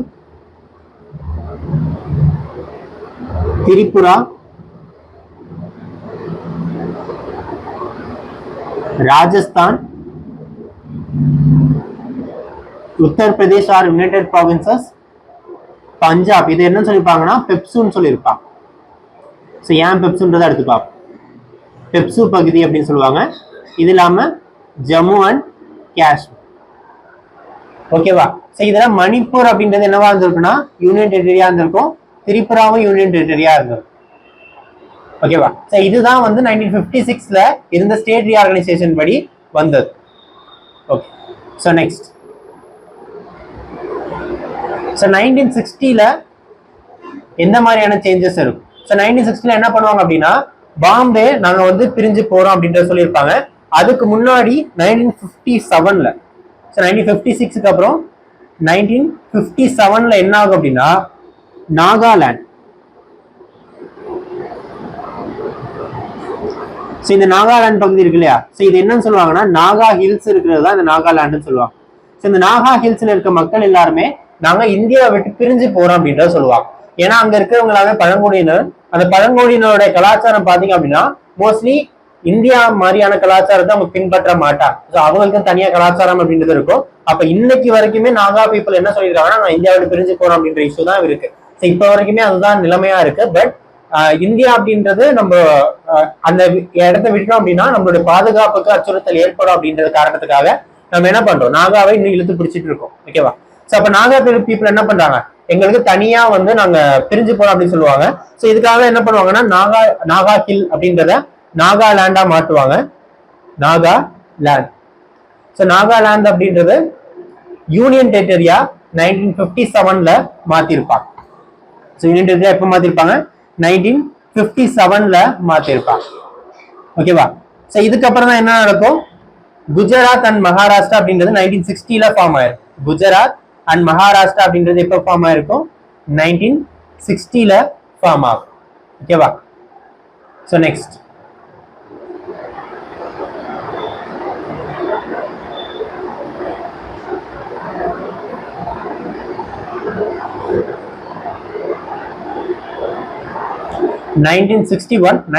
ல இருந்து 1963 வரைக்கும் நிறைய கண்ட்ரிஸ் நிறைய ஸ்டேட்ஸ் ஃபார்ம் ஆகும். அது என்னென்ன ஒண்ணு பார்க்கலாம்.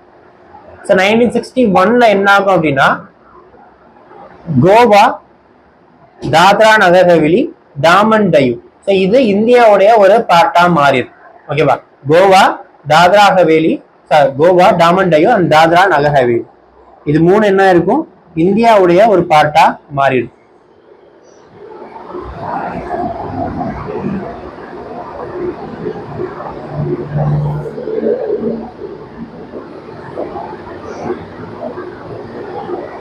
இதுல தெரியுதா?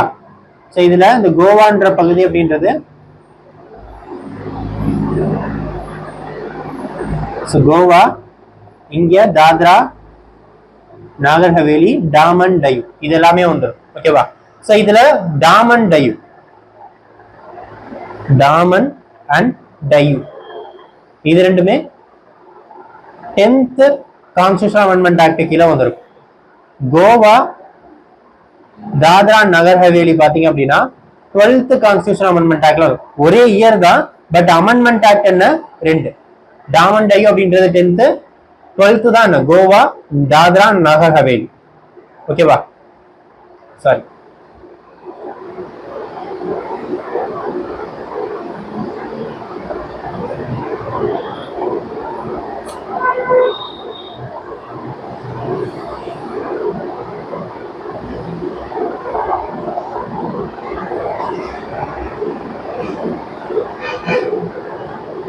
So 10th, 12th, 14th Constitution Amendment Act. First என்ன, தாத்ரா அண்ட் நகர் ஹவேலி, டாமன் டையூ மாத்தி சொல்லிட்டேன். தாத்ரா நகர் ஹவேலி தான் என்ன 10th வந்துடும். 12th யார் வந்திருப்பா, கோவா, டாமன் டையூ. டிஎன் டிடி ஞாபகம் வச்சுக்கோ, டிஎன் அண்ட் டிடி. டிஎன் தான் ஃபர்ஸ்ட் வந்திருக்கும், டிடி 12th வந்துடும். 14th தான் என்ன பண்ணிருப்பாங்க, பாண்டிச்சேரி அப்படின்றது யூனியன் டெரிட்டரியா மாத்திருப்பாங்க. பாண்டிய யூனியன் டெரிட்டரியா மாத்தினது எப்போ, 14th கான்ஸ்டிடியூஷன் அமெண்ட்மெண்ட் ஆக்ட். இந்த மூணு ரொம்ப ரொம்ப முக்கியம். இந்த மூணுக்குமான இயர் என்ன அப்படின்னா 1961 தான். 1961ல தான் இந்த சேஞ்சஸ் எல்லாமே பண்ணிருப்பாங்க. ஓகேவா? நெக்ஸ்ட் 1963. 1960ல என்ன பண்ணிருப்பாங்க அப்படின்னா, இதுக்கு முன்னாடி நாகாலாந்து அப்படின்னு பிரிஞ்சுன்னு சொன்னோம் இல்லையா, 1957 என்ன பண்ணிருக்கோம், நாகாலாண்ட யூனியன் டெரிட்டரிஸா மாத்திருப்பாங்க இல்லையா. அதுக்கு இப்ப என்ன பண்ணிருப்பாங்கன்னா ஸ்டேட் அந்தஸ்து கொடுத்திருப்பாங்க. Nagaland granted statehood. நாகாலாந்துக்கு என்ன பண்ணிருப்பாங்க, ஸ்டேட்ஹுட் கொடுத்திருப்பாங்க. நெக்ஸ்ட் 1966. 1966ல தான் பெப்சு அப்படின்னு ஆல்ரெடி சொன்னோம் இல்லையா, பெப்சு. பெப்சி ஞாபகம் வச்சுக்கோங்க. அதுல இருந்து தான் பெப்சு. பி அப்படின்றது என்னன்னா பாட்டியாலா. பாட்டியாலா அண்ட் ஈஸ்ட்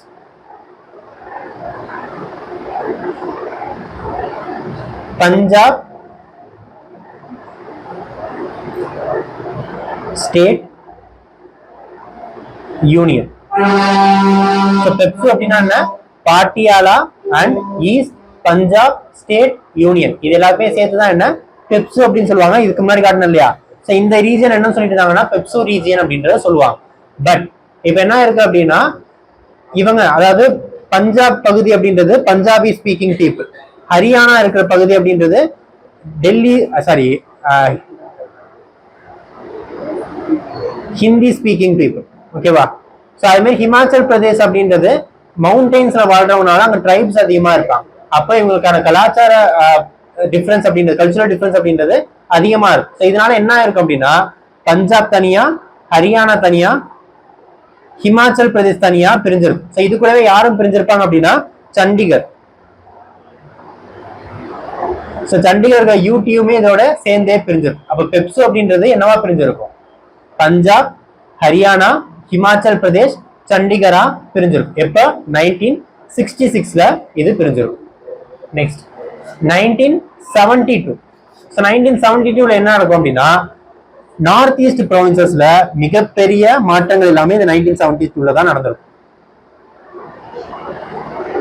என்னென்ன மாற்றம் அப்படின்னா இதுக்கு முன்னாடி வரைக்கும் என்னவா இருந்தது?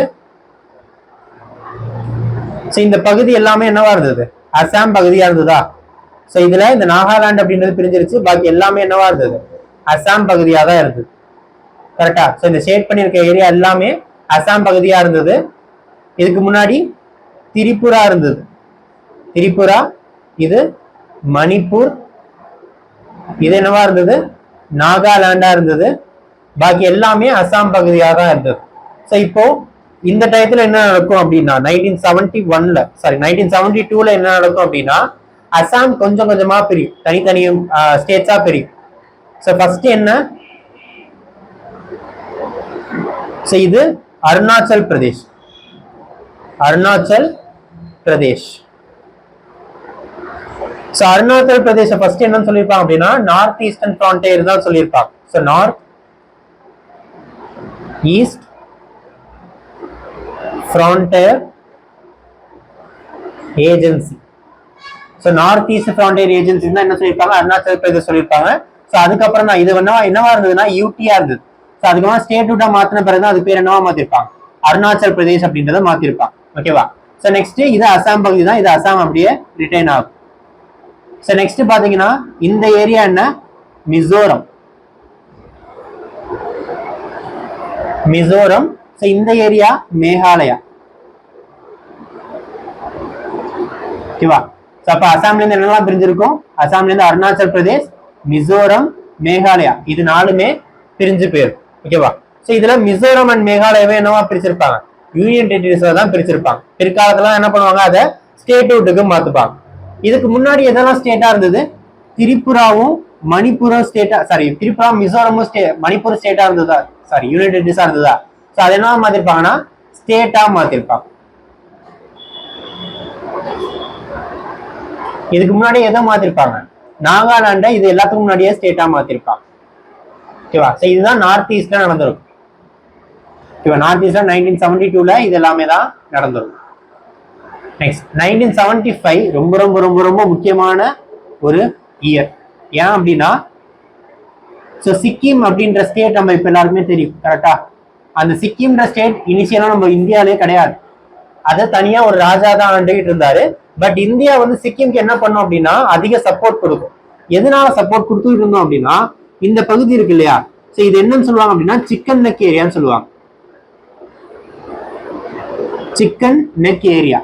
சிக்கன் நெக் ஏரியானா கோழி கழுத்து பகுதி அப்படின்னு சொல்லுவாங்க. ஏன்னா கோழிக்கு கழுத்து ரொம்ப சின்னதா இருக்கும் இல்லையா? அது லைட்டா திரும்பி போட்டா என்ன ஆயிடும்? கோழி இறந்துடும்.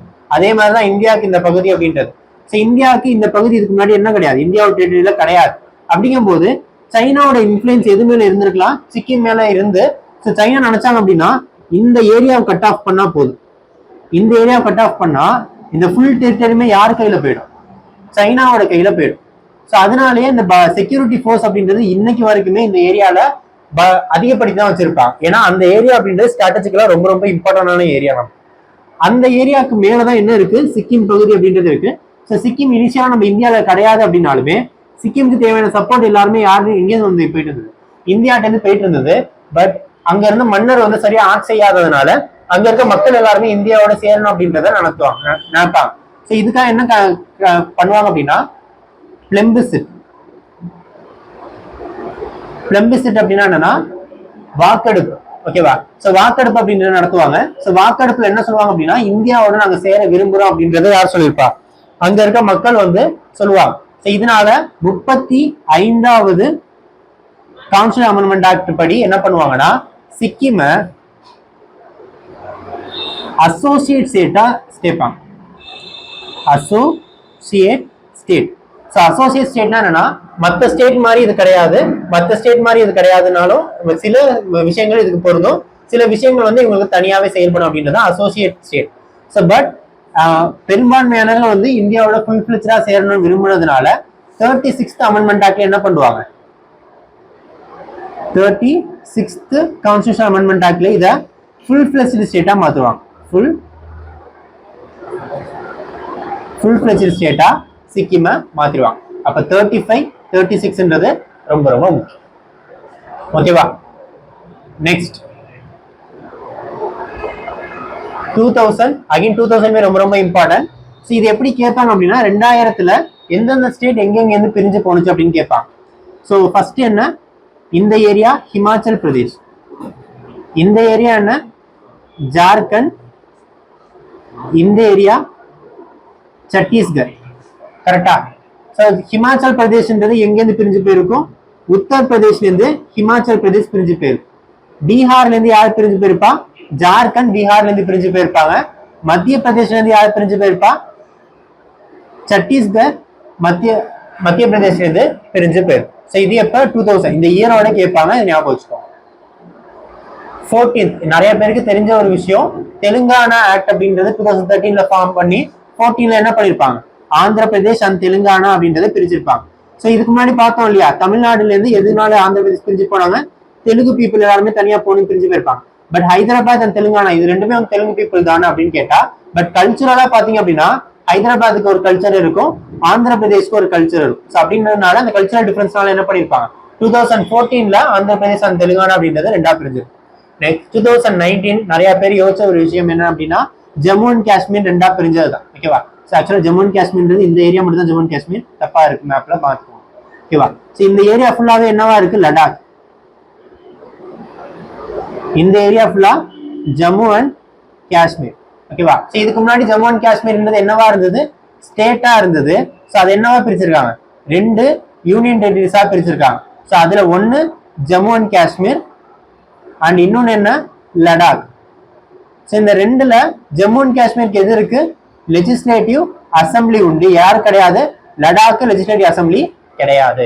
இதுதான் 2019. இன்னொன்னு என்ன நடந்தது அப்படின்னா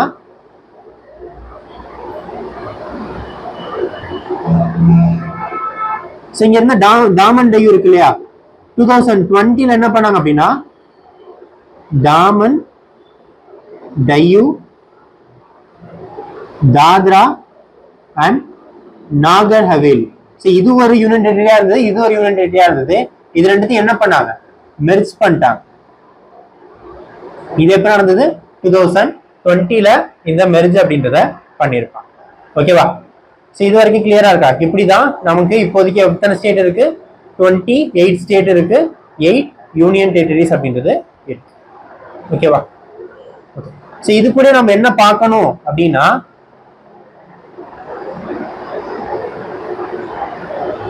ஆர்டிகல் 4 என்ன சொல்லியிருந்தேன்?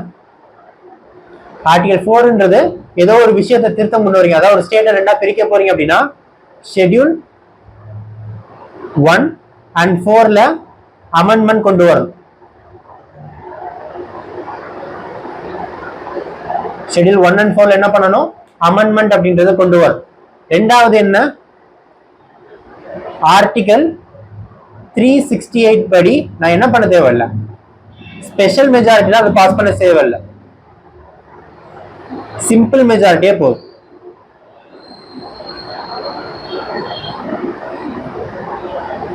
கரெக்டா? ஆனா உங்களுக்கு ஏதாவது டவுட் வந்து நடத்தும் போது நான் என்னென்ன அமெண்ட்மெண்ட் பத்தி சொல்லியிருந்தேன்?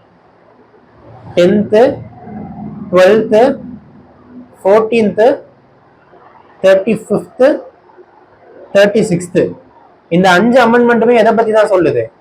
ஸ்டேட் ரீஆர்கனைசேஷன் பத்தி தான் சொல்லுது. Or territorial reorganisation. கரெக்டா?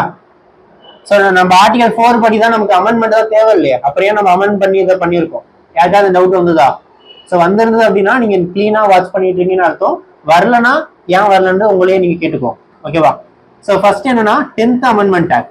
ஸோ 10th அமெண்ட்மெண்ட் ஆக்ட்ல பாத்தீங்க அப்படின்னா நம்ம கோவாவை நம்ம உள்ள சேர்க்கும் போது எப்படிதான் சேர்த்திருந்தோம்? யூனியன் டெரிட்டரியா தான் சேர்த்திருந்தோம், ஸ்டேட்டா சேர்க்கல. கரெக்டா? ஸோ அதே மாதிரி சாரி இதுல நம்ம என்ன தாத்ரா நகர் ஹவேலியை சேர்த்திருந்தோம். ஸோ 12th கோவா டாமன் டையோ சேர்த்தோமா? So Dadra Haveli union territory, இப்போ யூனியன் டெரிட்டரி தான். கோவா சேர்க்கும் போது யூனியன் டெரிட்டரி தான். இப்பதான் நம்ம என்ன மாத்திருக்கோம்? ஸ்டேட்டா மாத்திருக்கோம். 14th யாரு? பாண்டிச்சேரி. இப்ப சேர்த்தும் போது எப்படிதான் சேர்த்திருக்கோம்? யூனியன் டெரிட்டரி தான் சேர்த்திருந்தோம். 5th பாத்தீங்க அப்படின்னா சிக்கிம். சிக்கிம் நம்ம ஸ்டேட்டா சேர்த்தோமா? ஸ்டேட்டா தான் சேர்த்தோம். ஆனா என்ன ஸ்டேட்டா சேர்த்தோம்? அசோசியேட் ஸ்டேட்டா சேர்த்தோம். அசோசியேட் ஸ்டேட்டா தான் சேர்த்தோம். என்னவா சேர்க்கல? ஃபுல் ஃபிளெஜ்ட் ஸ்டேட்டா சேர்க்கல. இந்த 35 கேன்சல் பண்றதுக்காக தான் என்ன போட்டோம்? 36th அமெண்ட்மெண்ட் ஆக்ட் போட்டோம். ஸோ இது எல்லாத்துலயுமே என்ன ஒன்று காமனா இருக்கு அப்படின்னா இதுல சொல்லப்பட்டிருக்க எந்த ஒரு ஸ்டேட்டுமே நம்ம ஸ்டேட்டா உள்ள சேர்க்கல, யூனியன் டெரிட்டரியா சேர்த்திருக்கோம், யூடியா சேர்த்திருக்கோம், அப்படி இல்லைன்னா அசோசியேட் ஸ்டேட்டா சேர்த்திருக்கோம். கரெக்டா? அப்போ ஆர்டிகல் 4 படி நான் ஒரு ஸ்டேட்டை சேர்க்கிறனாலும் இல்ல ஒரு ஸ்டேட்டை நான் ரெண்டா பிரிக்கிறனாலோ எனக்கு எது தேவையில்லை? ஆர்டிகல் 368 ஸ்பெஷல் மெஜாரிட்டி தேவையில்லை. பட் இப்போ நான் ஒரு ஸ்டேட்ன்ற அந்த ஸ்லேயே உள்ள சேர்க்கிறேன் அப்படின்னா எனக்கு எது தேவையில்லை?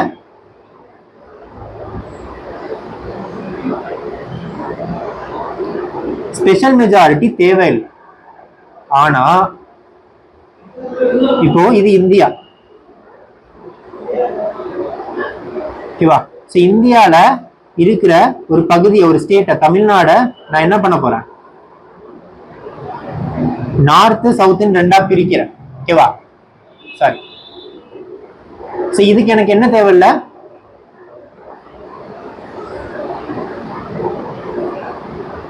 ஸ்பெஷல் மெஜாரிட்டி தேவையில்லை. ஒருவேளை இது இந்தியாவா இருக்கு, இந்த இந்தியால நான் ஒரு ஸ்டேட்டை உள்ள புதுசா இணைக்கிறேன், அது பேர் நான் என்னன்னு வச்சுக்கிறேன்? தக்ஷின் பாரத்னு வச்சுக்கிறேன். ஓகேவா? சோ தக்ஷின் பாரத்னு நான் இப்போ உள்ள உங்களுக்கு சேர்க்கிறேன். உள்ள சேர்க்கும் போது இதுக்கு நான் ஸ்டேட் அந்தஸ்து கொடுத்தே சேர்க்கிறான்னு கேட்ட கிடையாது. உள்ள சேரும் போது இதுக்கு நான் என்ன அந்தஸ்து கொடுக்குறேன்னா யூனியன் டெரிட்டரின்ற அந்தஸ்தை கொடுக்குறேன். அப்படின்னா அந்த டயத்துல எனக்கு என்ன தேவை?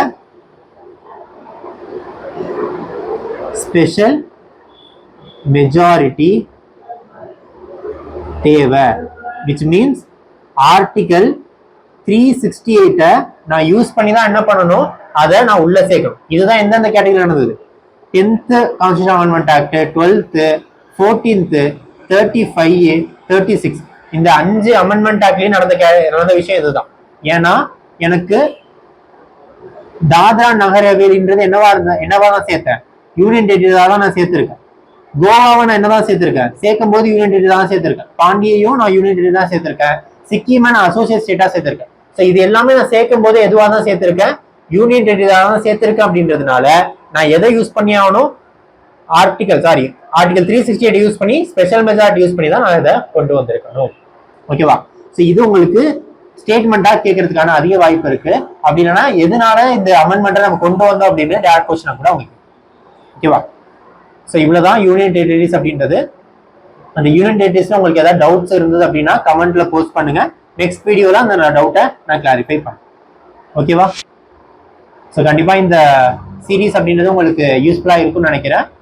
வேற ஏதாவது உங்களுக்கு டவுட்ஸ் இருந்ததுனாலுமே அகாடமி கான்டாக்ட் பண்ணுங்க. உங்களுடைய ஃபுல் சப்போர்ட் உங்களுக்கு. தேங்க்யூ.